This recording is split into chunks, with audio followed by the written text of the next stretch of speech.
And we just want to have a look at that budget, examine what was in it, what were some of the highlights, and maybe what were some of the shortcomings of the budget. So I'll let you guys dive in. So the budget was quite health heavy, as everyone expected as part of the COVID recovery. A lot of investments into hospitals, ensuring there's capacity. This is a public confidence budget, right? This is a way to say without saying, hey, we're going to get through this together, right? There are funds and top up of funds that are for businesses that are struggling.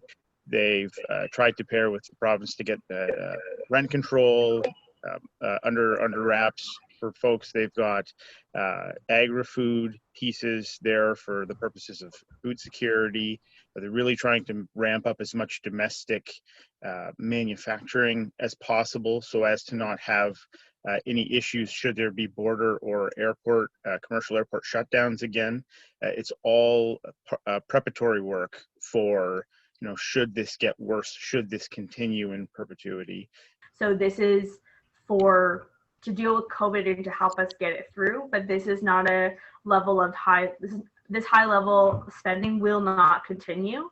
So one thing that might have been missed by Anglophone media was a fund created in order to help Francophone nonprofit organizations in order to help them stay afloat as they were struggling in this pandemic world. And these are the organizations that are close to Francophones all over Ontario that provide services, frontline services in some cases, to Francophones and help the language and culture survive. So, one of the things we saw in this budget was a move to create an agency called Supply Ontario.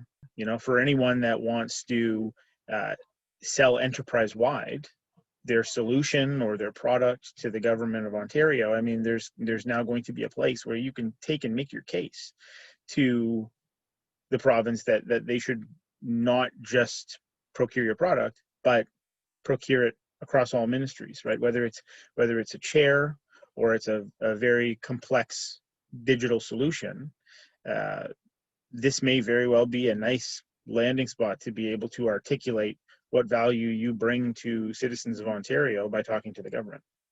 So there's also a big push to make Ontario again an economic or industrial powerhouse. I don't know to the same degree if that will ever be attained, but that's a very big push. The same with this Made in Ontario. It's to promote and encourage Made in Ontario products. I mean, they're so on board of that policy and sticker campaign right now that the budget even has the Made in Ontario sticker printed on the hard copy. So it's a big push for them. There's a reason behind it. People like to buy local, and so it's now spreading that buy local to buy Ontario. The biggest question that comes out of this budget is, what does the next one look like, right? Because we don't know what's going to happen as far as the pandemic between yesterday and March. So we'll have to watch it diligently to see whether or not what's in this budget is actually taking hold and whether it's helping solve both the health and economic struggles that we're going through.